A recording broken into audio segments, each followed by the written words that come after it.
Hello, everyone. How are you doing today? Hope everyone's doing great. Good afternoon. My name is Suzette Barnes. I am a member of the LCCR board and the chair of the committee. As an initial matter, everyone so much for joining us this evening for our first ever virtual annual member meeting. Over the next hour, you'll hear from our Executive Director, Monika Varma, and LCCR Legal Director, Elisa Della-Piana, who will provide an update on the various programs the organization is running. You'll also hear from Patrick Thomas, the organization's chair of the board, and Mark Conley-Buchsieb, our development director. We're also going to hold a panel discussion called Facing the Challenges and Opportunities Ahead, during which several of our amazing attorneys and fellows are going to discuss some of the issues and developments that we expect to see over the next coming years with the new administration. Also, for those who want to stick around to socialize after, we'll have an informal space for about 30 minutes right after the panel. Now, before we get started, we'd like to go through a few housekeeping items. First, please be sure to keep it in speaker view in the upper right corner of the Zoom, which you can locate in the upper right corner of the Zoom. Also, please remember to mute yourself unless you're. If you want to ask a question to a panelist or to any of the speakers, please submit it in the chat. And you can also direct message Sam Liu or Crystal Lee if you need any help or if you have any logistical questions. Also, in order to make sure that we feel like we're more together in person, we'd love to see everyone if you're comfortable. And if you can turn on your video, that'd be great. If you can't, we understand, but we'd love to. Also, please note that we will be recording and sharing this video. So thanks again for joining us today. And I'm now pleased to pass the floor to our Executive Director, Monika Varma.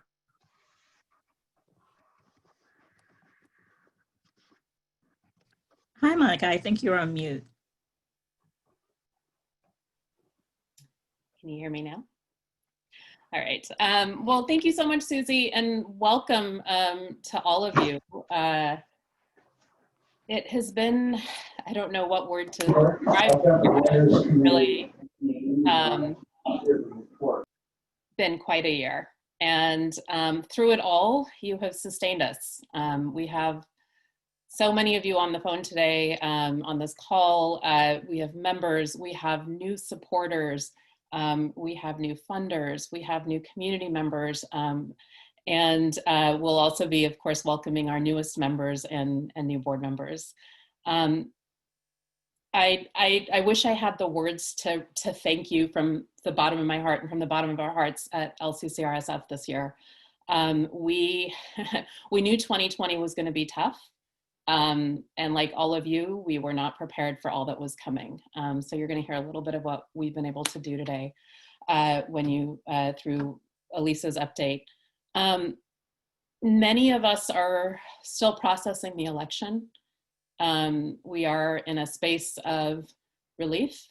And still, many of us are carrying a lot of grief because we've had so many who have supported the policies of this administration and continue to vote for that. And just sheer exhaustion. So I want to honor that and recognize that we're all in a different place in our journey.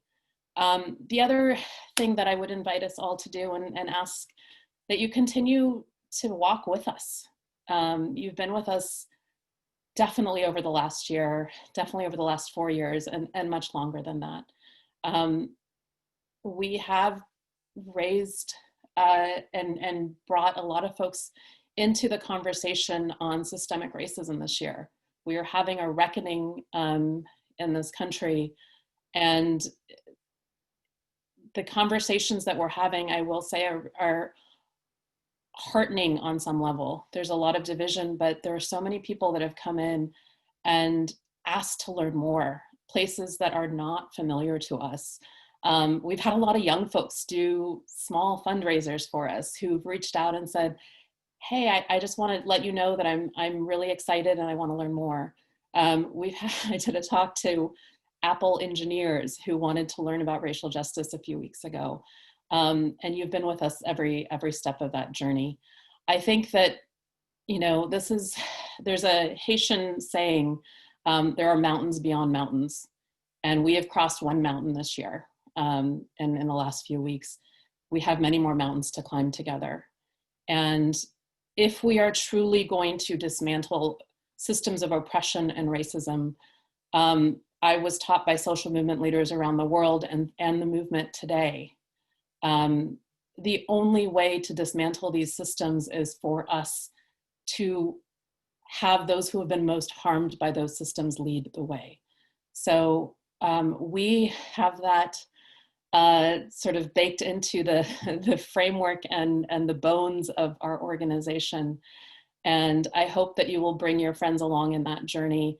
It is great that in the last few months, more people have said Black Lives Matter than felt comfortable saying that in the past. And that's not enough. If we are going to move through this, solutions moving forward, defunding the police, what the movement is asking for is where we will be walking at Lawyers Committee. If they guide us towards defunding the police, if they guide us towards abolition, we will be walking with them. And so I want to thank you for joining us. I want to thank you for walking with us. I look forward to continuing our conversations today and beyond. I will now hand it over to Patrick Thompson, our chair. Or did I miss that? No, that's right. Elisa, sorry, I did this last year too. If you remember being in person, I messed up the order. I apologize. It goes to Elisa next. That's okay. I think the will you please summarize what has happened in 2020 task is a little bit of a thankless one anyway. So I would be happy to put it up. Hi, everyone. My job is to give a little summary of Lawyers Committee's work in the last year since the last member meeting. I certainly, as Monika mentioned, many things have happened this year that we weren't expecting. And so I'll talk a little bit about, including my Utah Mormon lifelong Republican grandmother voting for a Democrat for the first time. But in Lawyers Committee news, we had a big chunk of COVID related work as soon as the pandemic hit. An elevated amount of racial justice and policing work as the protests in the wake of George Floyd's murder raised the opportunity for that work, as well as the cases we were already litigating and the issues we were already working on before any of that happened. So I'll give you a quick summary of each area. In terms of COVID response, as you can imagine, one of the biggest needs we saw flooding in was after the pandemic hit, our small businesses practice. Our calls increased tenfold in terms of small businesses who were struggling, who were facing eviction, who were taking hard the economic hit.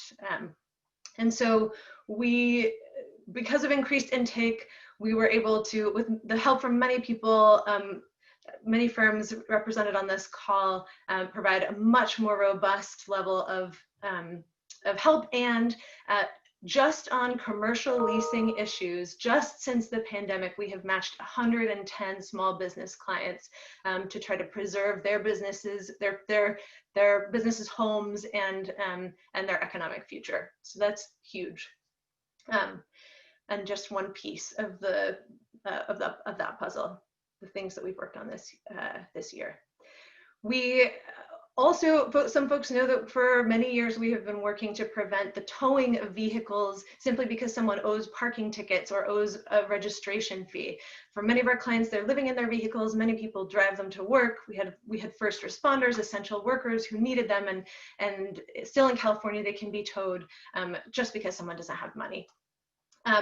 We were fortunate to see, in part as a result of our advocacy and our coalition's advocacy across the state, cities putting into place bans on non-essential tows, moratoriums.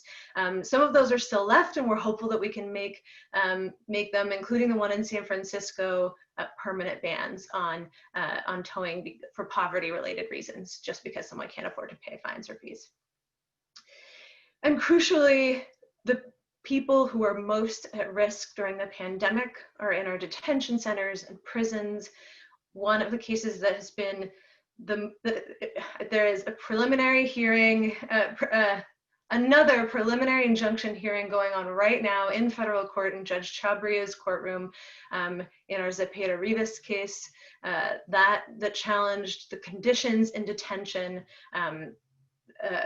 which were and have been the entire time fairly abysmal in terms of the risk for people who are in immigrant detention in California, their lives and safety, especially with respect to COVID. COVID made an already terrible situation worse. The good news on that front is that with our partners at the ACLU and the San Francisco Police Department and expert pro bono help from Cooley, we have there have been hundreds and hundreds of people released from immigrant detention to protect them and their families from COVID. And there are, right now, again, as we speak, new precautions that we hope the judge will order that ICE follow for the people who remain in detention. And a private contractor, GEO. Watch for more litigation on this front. The goal of ending immigrant detention, we hope, will one day be achievable. In terms of our policing and our work toward the movement for Black lives, we were quick to respond in coalition with the ACLU and the National Lawyers Guild to the rampant enforcement of curfew ordinances. Many cities cracked down in a way, interestingly, you haven't seen for the Proud Boys marches and the marches of Trump supporters. Many people, primarily people of color, were arrested for curfew violations. And there were many cities that clung to those long after receiving a demand letter that spelled out exactly why that was in violation of the First Amendment, among other constitutional protections. Fortunately, each city that we contacted eventually committed to stop enforcing its curfew or repealed it, withdrew it. We were then able to get, some of the holdouts took a little bit more pressure, including Sacramento and San Jose. And we were eventually, with extended advocacy, able to get not only those orders no longer enforced, but the citations withdrawn, dismissed, so that there were no outstanding criminal consequences for people who had been exercising their free speech rights. We are still working on redressing the violence that happened during that period. Police violence is nothing new, but it is beyond time to provide serious recompense and defunding and reinvesting of the money that we know this year went to policing, harming, and incarcerating protesters, people standing up for racial justice. We, along those lines, have launched a new clinic.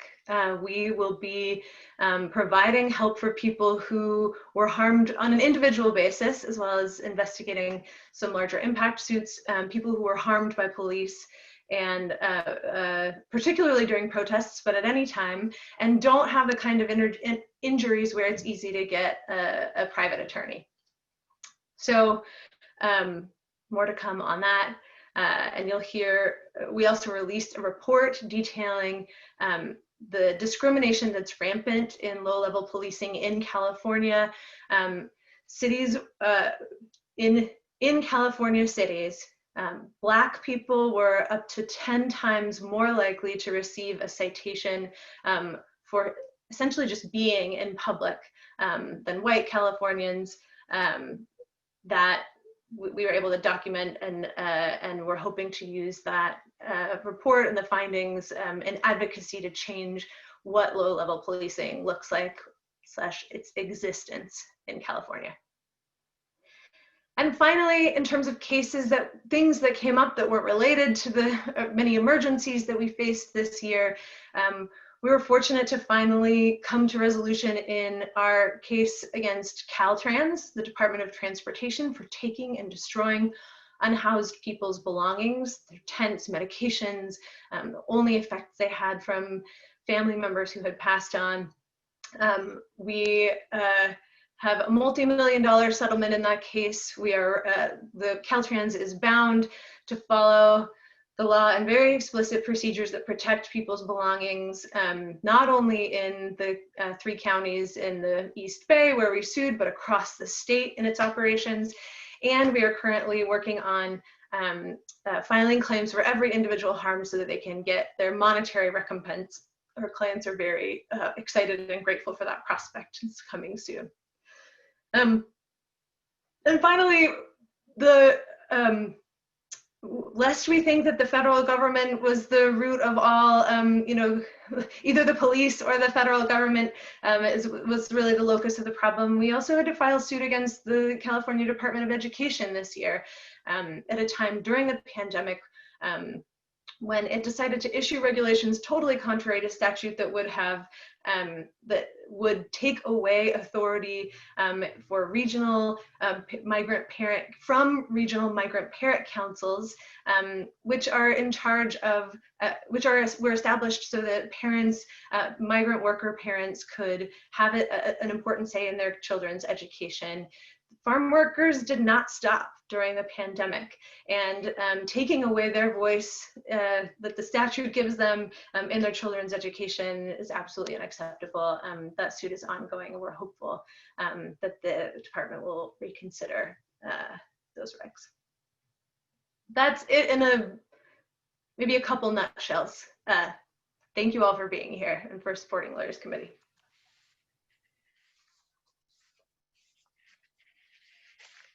Thank you, Elisa. Thank you for your reflections. Thank you, Monika, for setting the stage about all the work that's still to be done, because I think a lot of us think, oh, the election's over, we can breathe. But as Elisa points out, there's so much work to be done, and there's so much more to do. It's my pleasure to be able to welcome all of the people who are members of the Lawyers Committee of Civil Rights San Francisco Bay Area, because you are the backbone for this organization. As a member organization, we are delighted that you're here, that you are here as a reflection of your commitment to the work that we're doing and the mission that we're pursuing, that we're working so hard to achieve. I also want to take special note that we have 12 new members, a dozen new members, and we're really excited that they're coming on because we need that new energy, we need that enthusiasm. And I really commend Susie Barnes of the Org firm, who is chairing our membership committee, which was newly formed this year to ensure that we were being attentive to the needs of our members and doing more to ensure the level of engagement. As we stepped back this year and thought about what our members are doing and what they're really about and what we really want from them, we did some soul searching and thought about, well, what is it we really hope for from our members? And I have been tasked with telling you what that is. And so I have 5 asks. The overarching thing is that you are the ambassadors for the organization. And we're delighted to have you in our community talking about what it is that we do and how we do it. But the first ask to enable you to do that even better is to be engaged, to really be engaged with the work of the Lawyers Committee for Civil Rights. And we have lunch discussions, we have special presentations that are available to members, we have continuing legal education programs.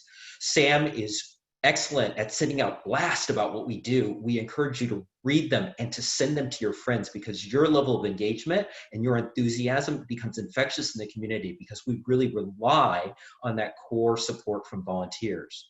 Which leads to the second thing, supporting pro bono opportunities within LCCRSF. Unlike some civil rights organizations, a lot of the work that we do is direct delivery of services to actual clients. We make a difference in a meaningful way in the lives of everyday people who sit and live among us in our community.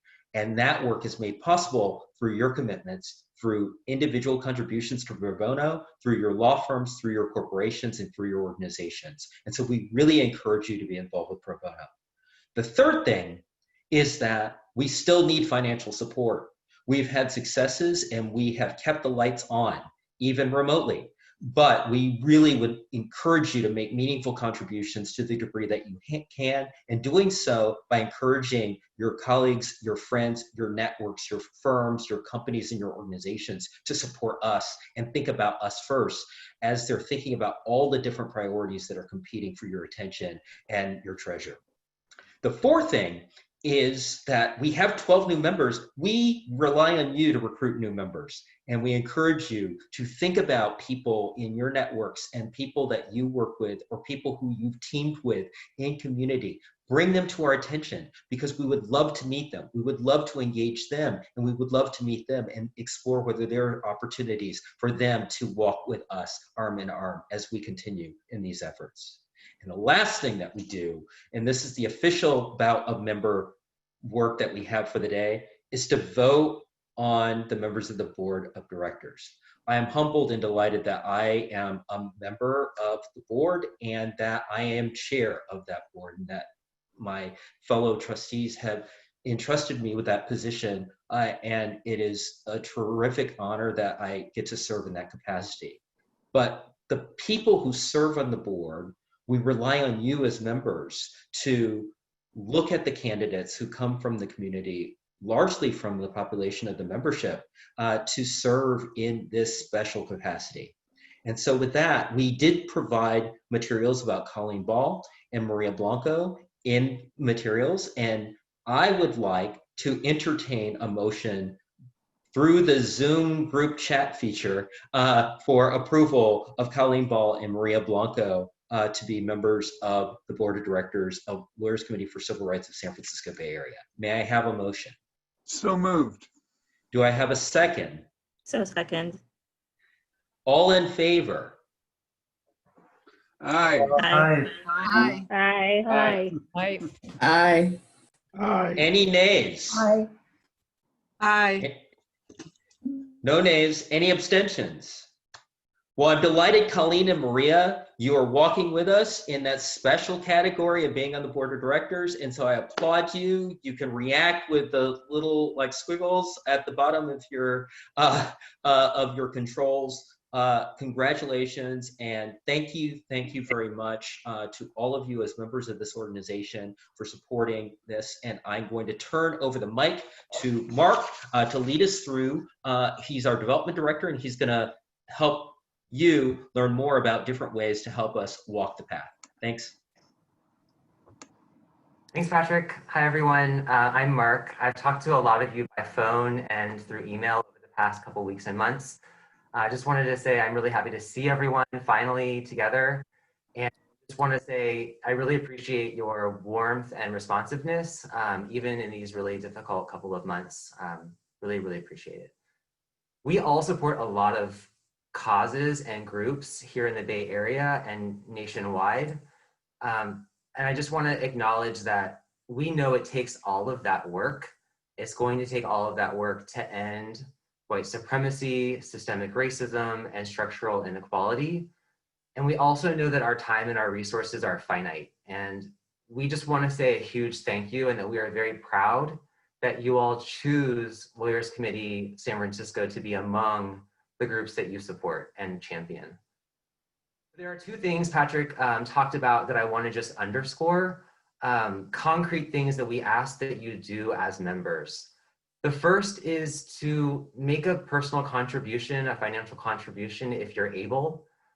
We really thank you, all those who have generously given so far. There's an opportunity, we'll drop the donate button into the chat tonight.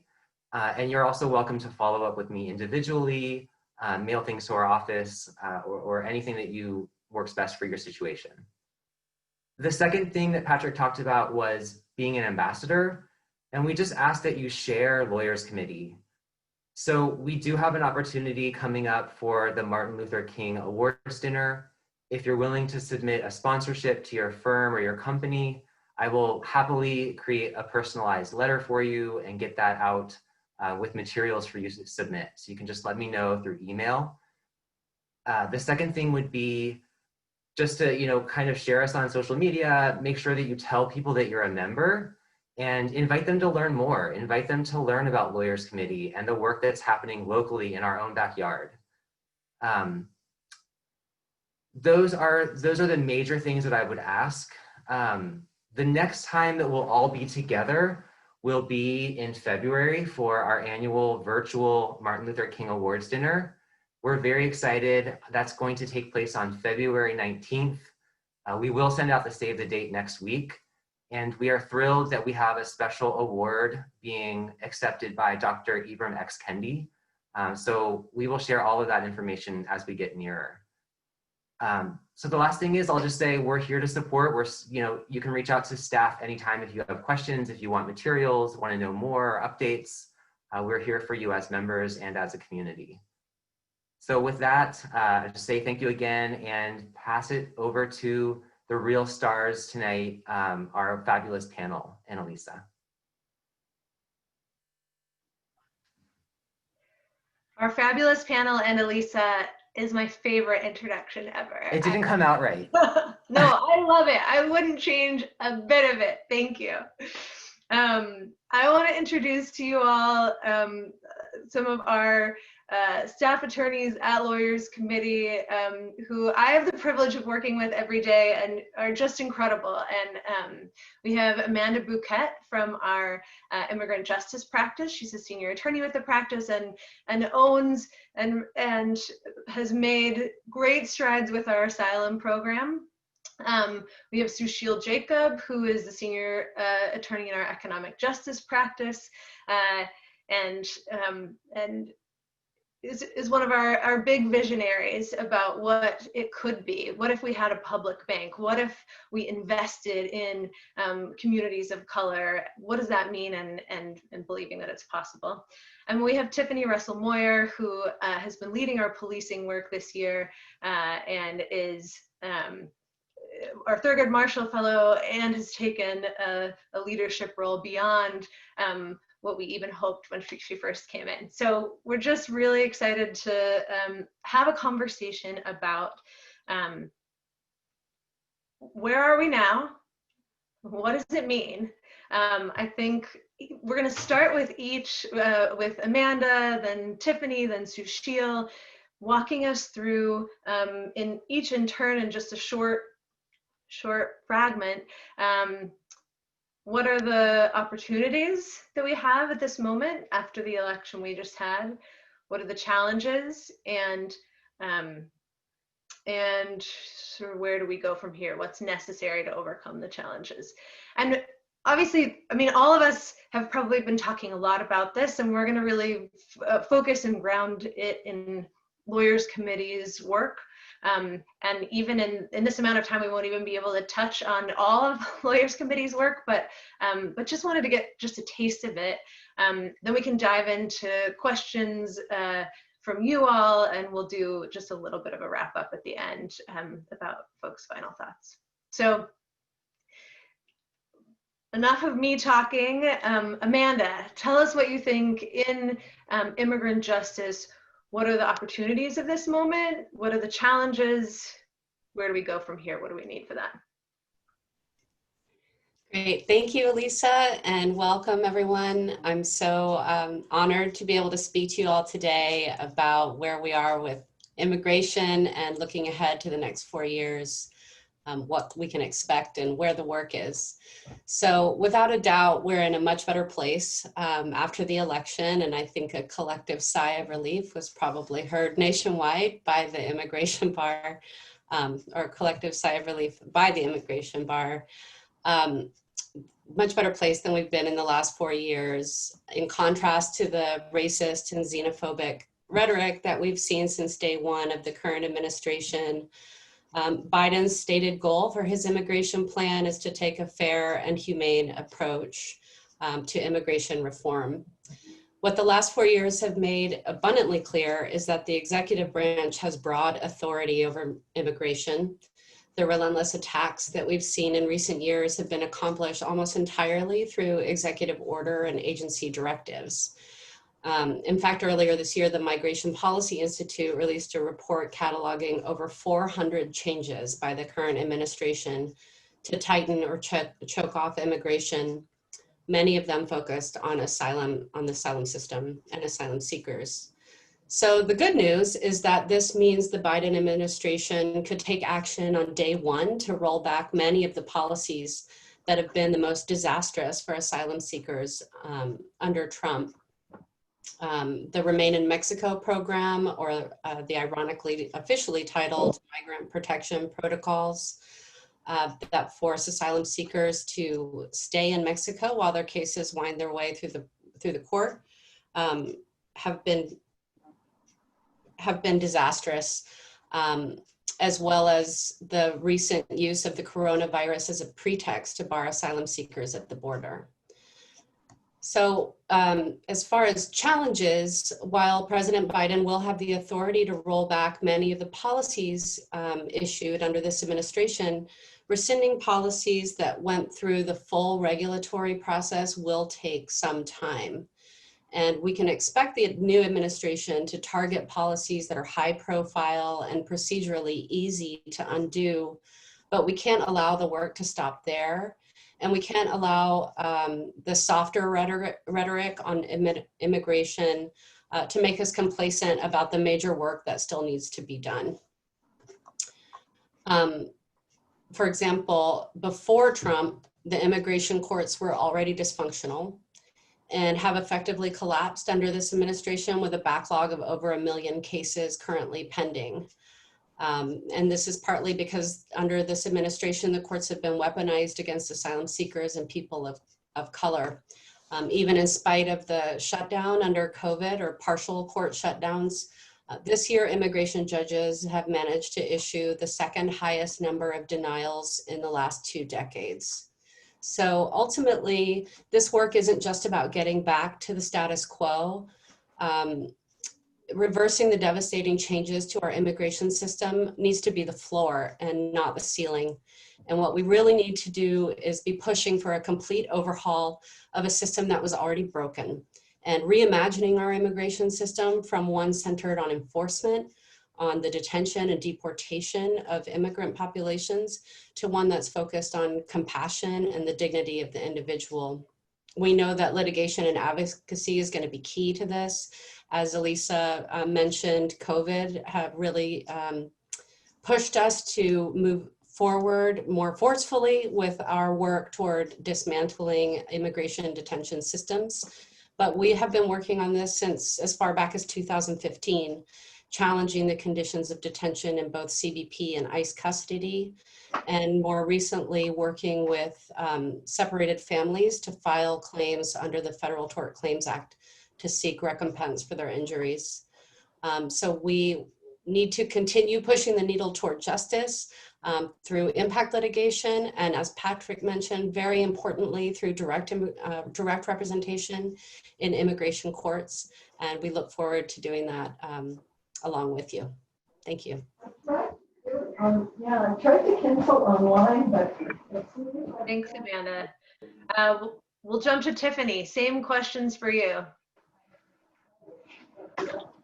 Thank you. Can folks nod if you can hear me? Oh, perfect.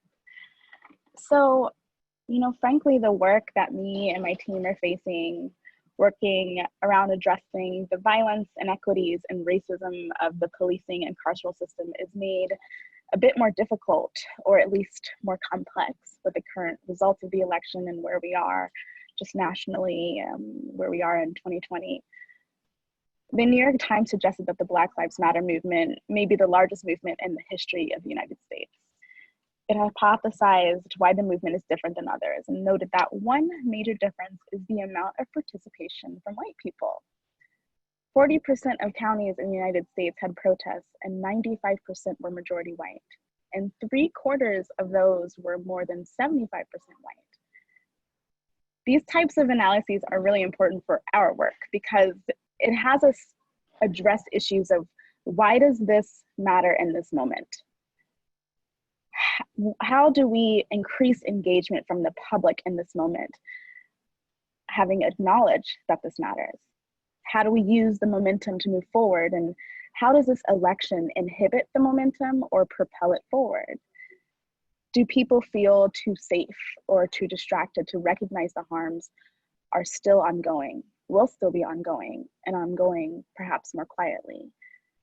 The reality is that we need the engagement of people who are not directly impacted by violent policing or carceral systems in order to do this work effectively. And the second reality is that policing has been violent for centuries in the United States, with a history rooted in slavery and largely unchanged in dynamics, power structures, or targets since its origins.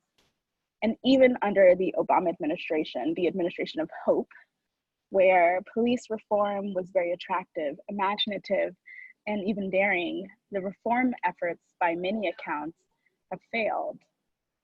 They increased policing budgets, implemented policy changes that failed to center the communities who were most impacted by policing, or they failed to give community leaders specific power to reimagine their own futures that were absent of that type of violence. In the Racial Justice Practice Group at LCCRSF, we are taking bold steps to weave in the lessons from the reform years. We're taking lessons from the most recent years of trying to roll back those reform efforts.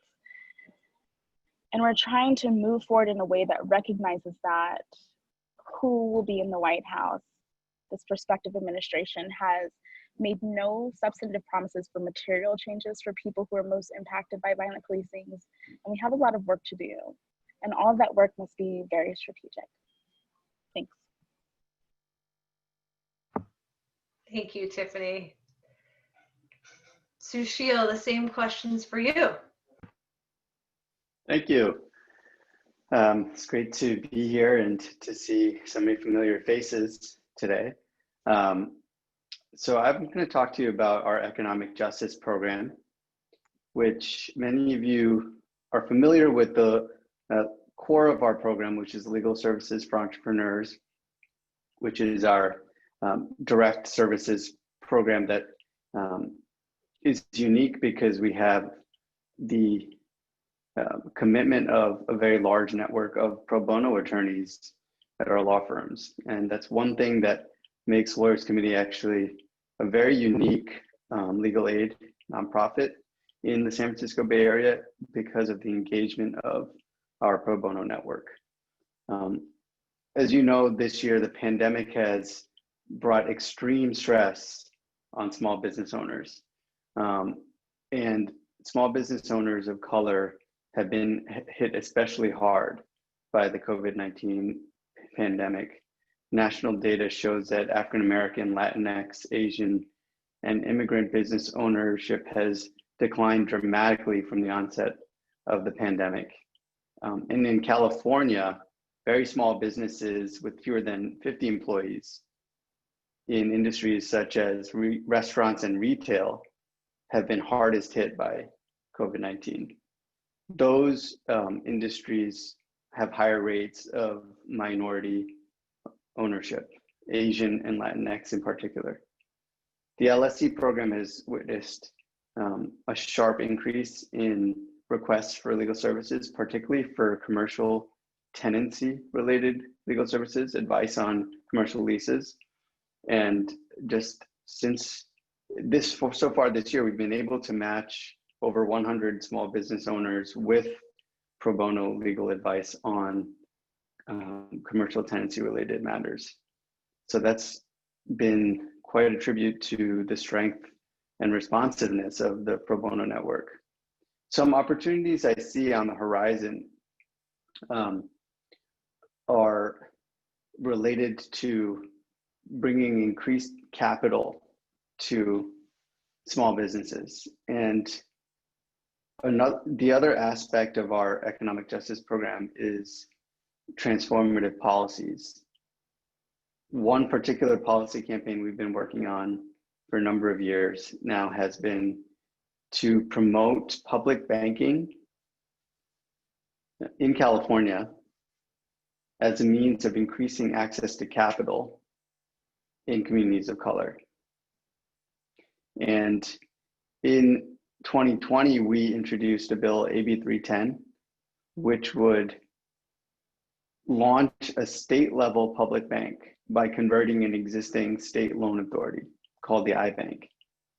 And we plan to reintroduce that bill in 2021 with additional focus on having the state public bank be a central player in expanding capital to our CDFI community. CDFI stands for Community Development Financial Institutions, and these are lenders that have a primary focus on lending to small business owners of color across the state. So our goal is to establish a state level institution that will be a partner with our CDFIs and increasing access to capital and helping communities of color, particularly entrepreneurs of color in California, rebuild after the pandemic. And a second challenge opportunity I want to make sure we talk about is Lawyers Committee has long been engaged in the fight for affirmative action after the passage of Prop 209 in 1996. And we've been doing it in several ways. One way that touches on economic justice is in the realm of contracting for small business owners of color, and specifically in public contracting. If you recall, Prop 209 prohibited the state from doing race conscious or gender conscious public contracting, employment, or education. And we had the opportunity this year to overturn Prop 209 and we failed. It was Prop 16. It's a huge loss to the community. And one of the ironies of the campaign for Prop 16 was seeing Black Lives Matter signs on lawn signs right next to no on Prop 16, don't divide us lawn signs, like on the same lawn. So it kind of just, it was completely befuddling how people were taking these positions. What we want to do now, I mean, we're still licking our wounds from the loss of Prop 16. One thing that our program has been focused on, though, is building the capacity of small contractors of color to successfully obtain and perform public contracts here in the San Francisco Bay Area. And we've been working on a cooperative focused on small minority contractors. And we are really excited that we will be launching that cooperative in January of 2021. And we've gathered an initial group of founding contractors, and we'll have more public information about that next year. Thank you. Thanks, all of you. I, for one, could pontificate for many more minutes, but we want to hear from you all, our members, folks who are on this call. Put your questions in the chat. We would love to respond to them. While you're doing that, oh, thanks, Pamela. I'll make one more note about the election, and you know, Sushil mentioned Prop 16. We also had Prop 25, which was about bail in California, following up on SB 10, which would have ended money bail and put into place a risk assessment system that would have kept a lot of low-income people still in jail, and it had deep racial disparities in the initial test. So would also have been problematic, but the fact that money bail remains in California, Proposition 25 did not end money bail, means that we have a lot of work cut out for us in combating the rampant consumer abuses by bail bonds companies who think they don't have to follow consumer law. So we just filed a class action with the help of Kecker Van Nest to challenge Bad Boys in some of its many consumer abuses. So more on that issue as well. What questions do you all have? Oh, good. Sushil, what would be the source of capital for a public bank? Maybe you could go into that a little bit. Public funds, private, both. What's the vision? The vision is that the public bank is primarily capitalized by public funds, and there's several sources for capitalization. Most likely, it would be a budget appropriation. But what our campaign is pushing for is an investment from, let's take the example of the state public bank campaign. It would be an investment from the state investment fund, which currently the state's investment funds are invested in all sorts of other types of securities. And we're asking that part of it be invested in the state's public bank. Thanks. What other questions do folks have? Susan, I know, Pamela, I know Sushil is connected to the folks in Oakland. What else? I use the word pontificate, folks, because I'm willing to. I thought that would spur you to. What are your thoughts? What are your questions? What are your hopes about the future in this moment?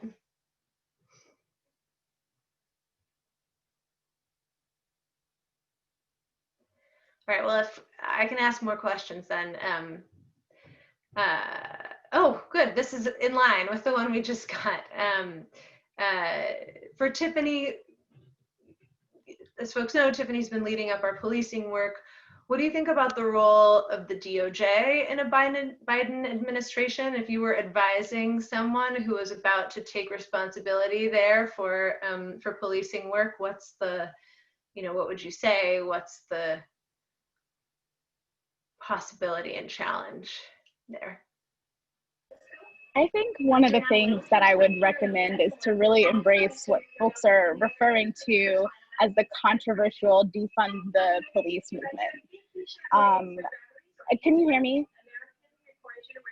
Okay.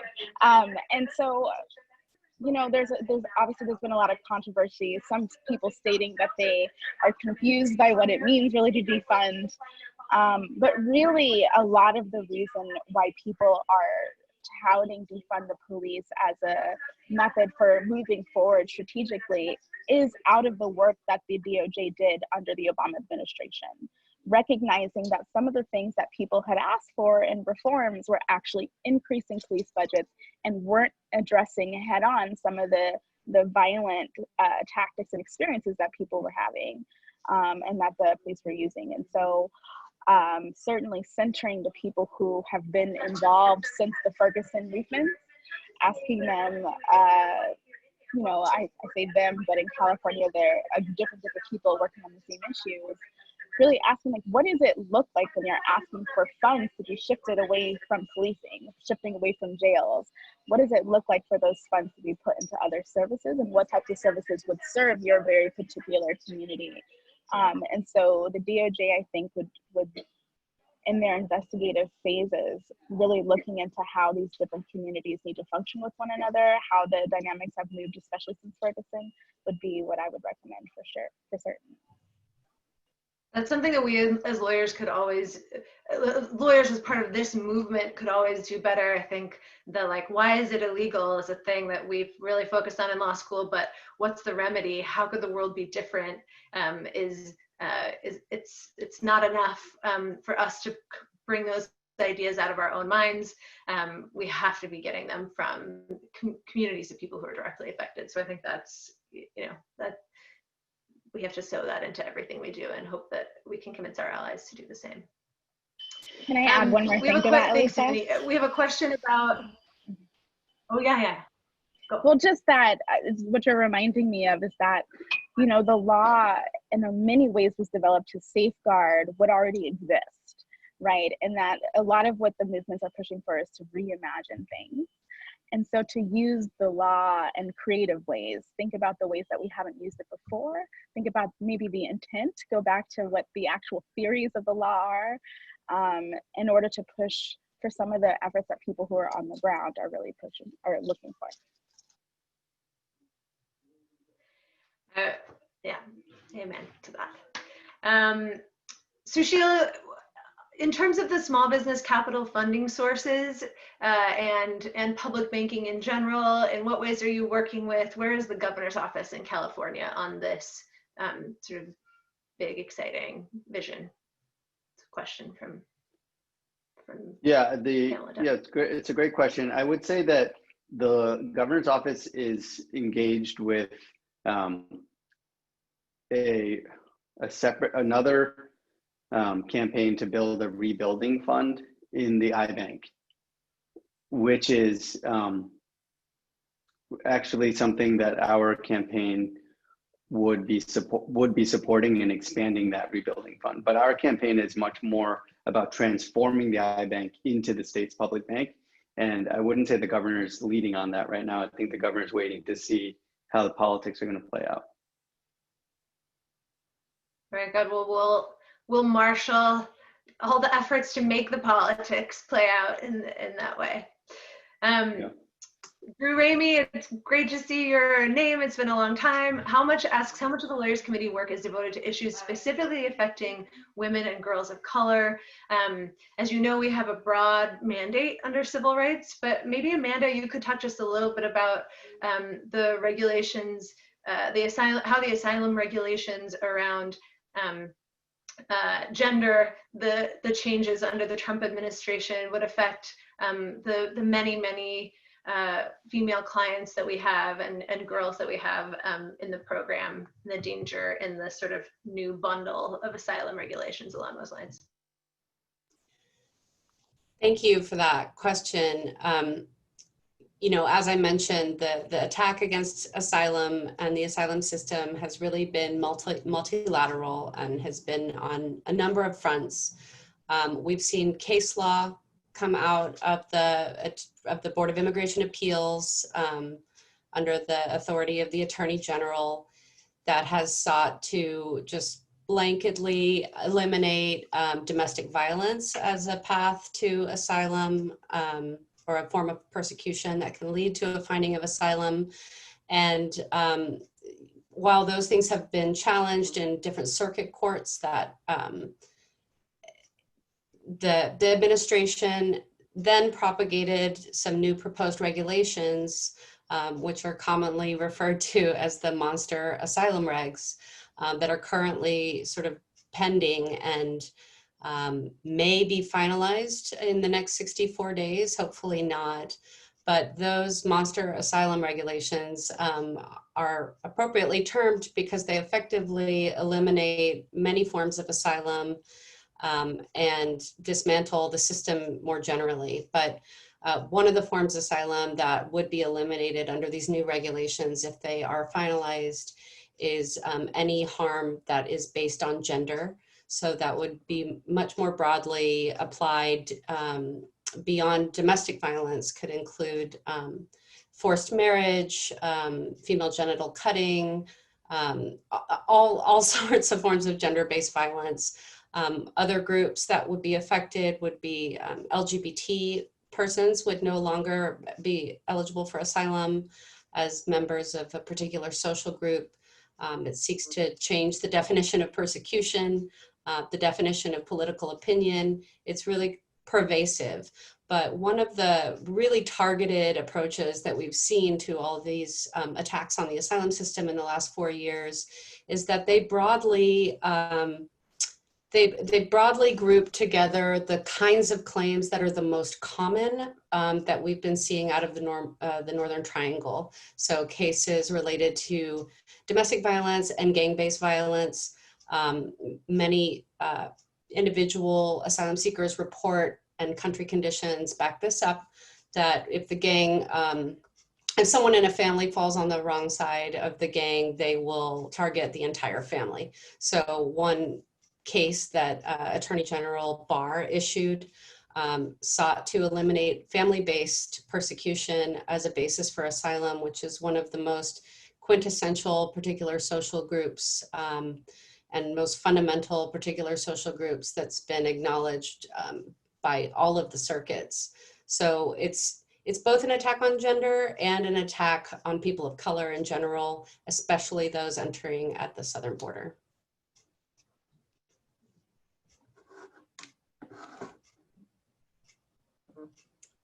Thanks, Amanda. We'll do one more quick question from Jacques, and then I'm going to have our panelists just say the tiniest closing word as a capstone of this discussion. Jacques, great to see you pop up. Jacques' question was about bail and which illegal tactics bail bonds companies are using. As you can imagine, many families, when they have a loved one who got arrested, are already in a state of panic, and bail bonds companies are using the specter of the criminal justice system to force people into signing deeply unfair contracts without disclosing the terms of those contracts that haunt families for years. We think there are millions of dollars in outstanding debts. The bail bonds companies have said that the consumer laws don't apply to them. So here's just a tiny smattering of things that they're doing that are illegal because they allege they don't have to follow the law. One, they're not giving co-signers any notice that they have any responsibility under the contract other than the amount that the sort of down payment amount that they come with. That often leaves people, and a lot of people think when the criminal case is dismissed, they won't have any more responsibility on the contract. And a lot of agents say that straight up. That's patently not true under the terms of the contract, and there's a specific California co-signer notice provision they're violating. All of the provisions about collection, we have people who are threatened with jail if they don't pay, whose family members are threatened, who calling them at their job, calling them and harassing them, swearing, calling after hours, all of those method of collection laws the bail bonds companies are violating, as well as knowing full well that their contracts are invalid without the co-signer notice and the other notice protections and going ahead and suing on them. There are 300, just Bad Boys alone has 300 cases in California courts right now, the vast majority of which have gone to default, even though there's a specific California statute that says you can't sue on a contract unless the co-signer notice was provided. So that's just a tiny smattering, but it's obviously an issue that we're going to have to address with some big suits to bring bail bonds companies into compliance. So we're down to time. Very quick last words from each of our panelists. Amanda. Thanks, Elisa. So just really quickly, I would just say, we've seen the legal landscape around asylum and immigration shifting at a dizzying pace for the last 4 years, and I expect it will continue to shift under our feet as the policies are rolled back, case law is developed, regulations are rescinded and rewritten. And with that in mind, I just want to go back to Patrick's message that representation of asylum seekers on an individual level is so critical and will continue to be so in the next few years in order to preserve issues on appeal, protect asylum seekers during the adjudication of their claims, and continue to fight back against the legacy of this administration. I'm going to drop the link to cases needing representation. I invite you to take a look at it. And our pro bono asylum program offers mentorship throughout the course of representation. We'll give you all of the tools you need to make sure that you can effectively and successfully represent an asylum seeker in court. Please share the link with anyone you know who may be interested in getting involved, and please continue to be part of this broader movement toward immigration reform. Thank you so much. Thanks, Amanda.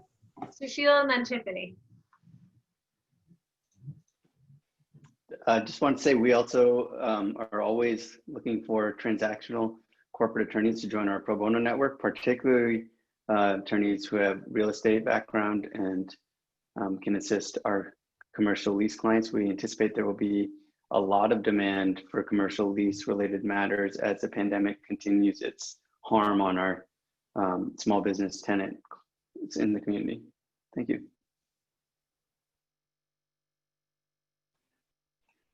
It feels so unfair to try to summarize all of the work that's ahead of us. But, I guess one thing that I would like to leave is just to acknowledge how big the policing system is.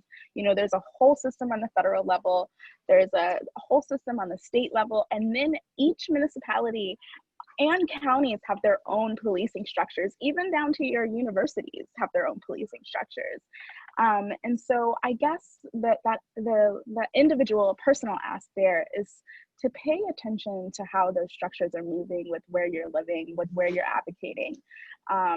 A lot of people, because of the largeness of the movement, are learning the language to use, but are not actually pushing for policies that will make a material difference in people's lives. And the other thing is just to flag what Elisa said earlier, which is that we are really trying to work on making sure that our limited resources are meeting where there are gaps in representation. And so we're currently in the process of developing a clinic in order to meet some of those gaps. And hopefully you will be engaged when we are ready to reach out for very specific volunteer efforts and pro bono efforts moving forward. Thanks, y'all.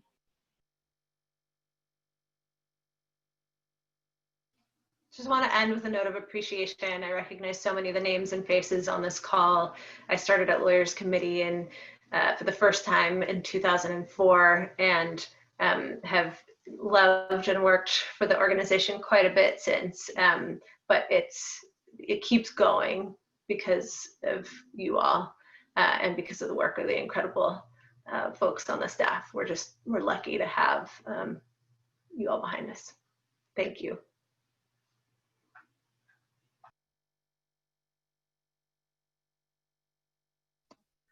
So I'm going to ask people to unmute briefly to give a round of applause to Elisa for moderating that terrific panel, and to Amanda, Sushil, and Tiffany for all they did and all they shared during their presentation.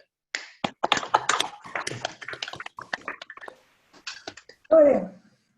So as I offer final notes, I have tremendous appreciation for everything that people do for Lawyers Committee for Civil Rights.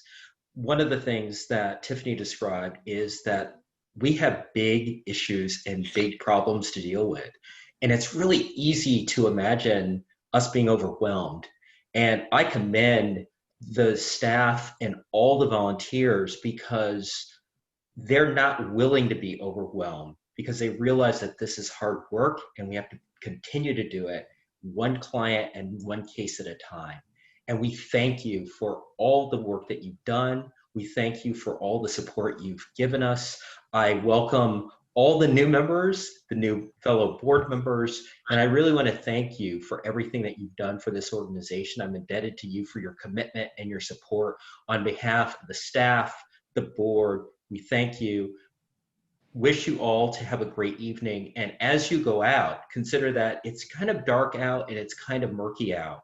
But the takeaway that we can have from spending this last hour in this context is, how could we see a world that's different? And how could it be different, but not just different, but better?